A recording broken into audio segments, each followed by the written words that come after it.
যারা ইচ্ছে করে কষ্ট দেয় তারা ভাবে তাদের সব কিছুই ঠিক আছে, কিন্তু আসলে তাদের ভেতরে থাকে এক বিশাল শূন্যতা।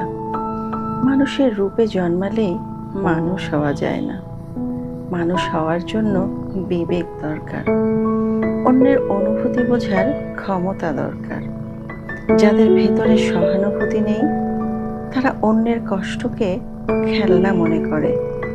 তাদের হাসি পায় যখন কেউ ব্যথায় কাঁদে। এরা একদিন নিজের কাজের ফল পাবে, কিন্তু তার আগে যদি বুঝতে পারেন তাদের থেকে দূরে সরে যান, কারণ এমন সম্পর্ক আঁকড়ে ধরলে আপনাকেই ভুগতে হবে।